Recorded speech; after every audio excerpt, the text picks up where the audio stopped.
Well, good morning. Tomorrow marks exactly 6 months since my administration began. I think it's a fitting moment to take a look at our economy, where we were 6 months ago, what we've achieved since then, and what I believe I believe where we're headed. Before I took office, there were a lot of folks out there making some pretty bold predictions about how things would turn out. You might remember some of the predictions. That if I became president, we'd, quote, see a depression, the likes of which we've never seen, end of quote. Well, it's true that the economy was sputtering before I got here, adding only 60,000 jobs per month or for 3 months before I was sworn in. But now, 6 months later, we've changed that. We've gone from 60,000 jobs per month to 60,000 jobs every 3 days. More than 600,000 jobs per month since I took office. More than 3 million new jobs all told. That's the fastest growth, I'm told, at this point in any administration's history. Another prediction, that is my favorite one, I must add, is that if I got elected, I'd bring the end to capitalism. I never understood that one, but we've heard an awful lot. Well, in 6 months into my administration, the U.S. economy has experienced the highest economic growth rate in nearly 40 years. And we know we knew that we needed to launch a wartime effort to get America vaccinated and pass a powerful American Rescue Plan. We did both those things. And now the forecasters have doubled their projections for growth this year in the economy to 7% or higher.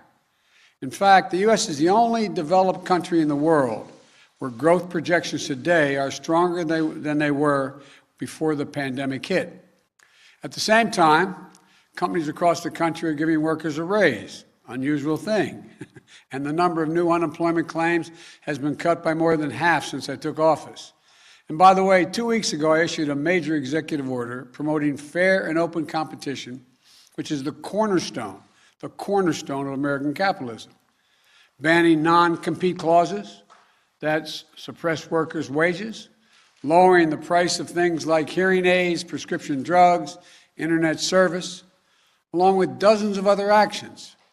Folks, it turns out capitalism is alive and very well. We're making serious progress to ensure that it works the way it's supposed to work, for the good of the American people. So for all those predictions of doom and gloom 6 months in, here's where we stand. Record growth, record job creation, workers getting hard-earned breaks. Look, we brought this economy back from the brink, and we've designed our strategy not only to provide for a temporary boost, but to lay the foundation for a long-term boom that brings everyone along. You know, that's why we designed the American Rescue Plan, to help not just all those, everyone at once, but over the course of a full year and beyond. So we could help families and small businesses weather the ups and downs as the economy recovers from a historic pandemic. And there are going to be ups and downs. We saw a great example of that just last week. For the first time, monthly payments began going out to nearly every working family raising a child in the United States of America. Thanks to the expanded child tax credit in the American Rescue Plan, $300 a month going out for each child under the age of 6, and $250 for every child 6 through 17. Every month for the next 6 months, with more coming in the spring. That money is a game changer. For some, it's a lifesaver. Think of the single mom struggling to put food on the table each month. The parent has to tell their kid, I'm sorry, honey, but we can't afford those dance classes. Or the sports team you want to play in this fall, we can't do it. You know, they can't wait for the credit against their taxes to be come in next year as a tax credit. They need cash in their pockets today. For families with the least, this money will do the most, dramatically reducing child poverty in America. And for millions of middle-class families, it'll give them a little bit of breathing room every month. That's just one example of how we're building an economy from the bottom up and the middle out. But despite that progress, we cannot afford to be complacent. We know that our economic recovery hinges on getting the pandemic under control. And by fully vaccinating 160 million Americans, or 80% of our seniors, we've fundamentally changed the course of the pandemic from one that threatens all Americans to a disease that has the most severe impacts only on the unvaccinated people. We can't let up, especially since and because of the Delta variant, which is more transmissible and more dangerous. Unfortunately, cases are now rising, particularly in communities with very low vaccination rates. Just 4 states account for nearly 40%, 4 states, 40% of all cases last week. Virtually all hospitalizations and deaths are occurring among unvaccinated Americans. These tragedies are avoidable. The data couldn't be clearer. If you're fully vaccinated, you have a high degree of protection against severe illness, hospitalization, and death. If you're unvaccinated, you are not protected. So please get vaccinated. Get vaccinated now. It works. It's safe. It's free. It's convenient. This virus doesn't have to hold you back any longer.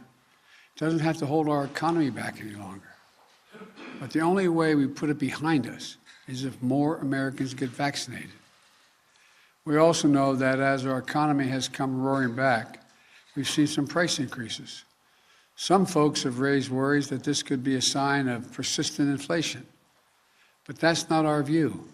Our experts believe, and the data shows, that most of the price increases we've seen were expected and are expected to be temporary. Reality is you can't flip the global economic light back on and not expect this to happen. As demand returns, there's going to be global supply chain challenges. We've seen that in semiconductors, which are used in automobiles.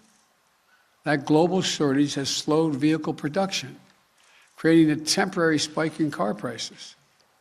That's a real challenge. My administration is doing everything we can to address it. But again, these disruptions are temporary. Lumber prices are another example. They spiked early in our recovery, but in recent weeks, they began to fall. They've fallen by more than 50%. In the hospitality industry, prices are returning to where they used to be. Economists call all these things transitory effects, and they account for about 60% of the price increases we've seen over the last few months. Now, I want to be clear. My administration understands that if we were to ever experience unchecked inflation over the long term, that would pose a real challenge to our economy. So while we're confident that isn't what we're seeing today, we're going to remain vigilant about any response that is needed. As I made clear to Chairman Powell of the Federal Reserve when we met recently, the Fed is independent. It should take whatever steps it deems necessary to support a strong, durable economic recovery. But whatever different views some might have on current price increases, we should be united in one thing: passage of the bipartisan infrastructure framework, which we shook hands on. And my Build Back Better plan will be a force for achieving lower prices for Americans looking ahead. It's another reason why the investments are so important. If we make prudent multi-year investments in better roads, bridges, transit systems, and high-speed internet, in a modern, resilient electric grid, here's what will happen. It breaks up the bottlenecks in our economy. Goods get to consumers more rapidly and less expensively. Small businesses create and innovate much more seamlessly. If we increase the availability of quality, affordable child care, elder care, paid leave, more people will enter the workforce. These steps will enhance our productivity, raising wages without raising prices. That won't increase inflation. It will take the pressure off of inflation, give a boost to our workforce, which leads to lower prices in the years ahead. So if your primary concern right now is inflation, you should be even more enthusiastic about this plan. And as we promote fair competition in our economy through the executive order I mentioned, it'll drive down prices even further. New businesses will get in the game, competing against those giant corporations who have been free to ramp up prices because they haven't had any real competition. Look, the bottom line is this. What the best companies do, and what we as a country should do, is make smart, sustainable investments with appropriate financing to make this nation more productive, to advance America's leadership in clean energy, to win the jobs of the future, while meeting the threat of climate change, and ensure that all working Americans benefit from the growth they're helping produce. The independent experts who have analyzed my plans have found that they would do just that, expand output, and enable millions of Americans to enter the labor workforce. Now, just this year, not just for the next, but not just this year, but for decades in the future. It's not temporary.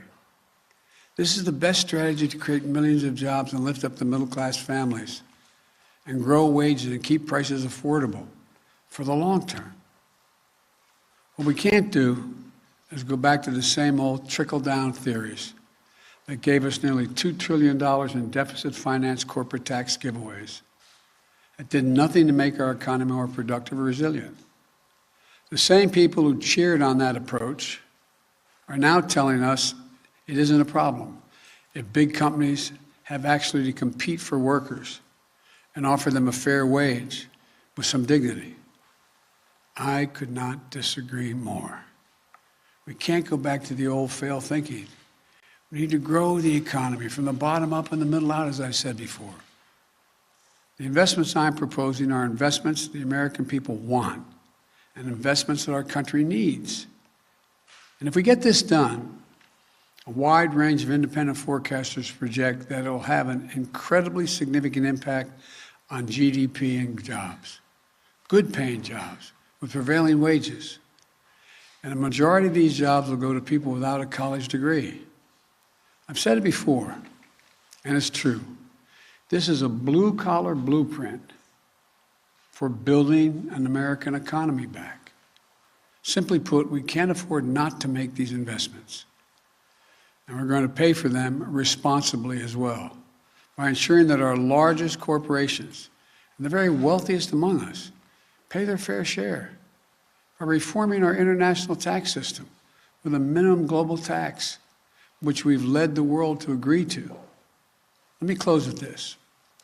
When I arrived in office, it had been a long time since the government had worked for the people. Things had been great for big corporations and folks at the top. Those 55 major corporations that paid zero in income tax while making billions in profits, they had no complaints. When I took office, I made a commitment to the American people, that we're going to change that paradigm. So working families could have a fighting chance again to get a good education, to get a good job and a raise, to take care of the elderly parent or the child with a disability, and still be able to go out and earn a good living. To stop losing hours of their lives stuck in traffic because the streets are crumbling or waiting for slow, spotty internet to connect them to the world. That's what the economy we're building is all about. That's why we passed the American Rescue Plan. And that's why we need investment in the bipartisan infrastructure framework and my Build Back Better plan. Our economy has come a long way over the last 6 months. It can't slow down now. We can make this boom we're experiencing today one that will ensure that all Americans have an opportunity to share in it for years to come. And we can show the world that American democracy can deliver for the people. I look forward to continuing to build this economy, and I'm incredibly optimistic about what we're going to be able to build together in the next 6 months and the years to come. Thank you all for listening. May God bless you, and I'll take a few questions. Mr. President, you said last week that companies and platforms like Facebook are killing people by letting us. Let me be precisely what I said. I'm glad you asked me that question.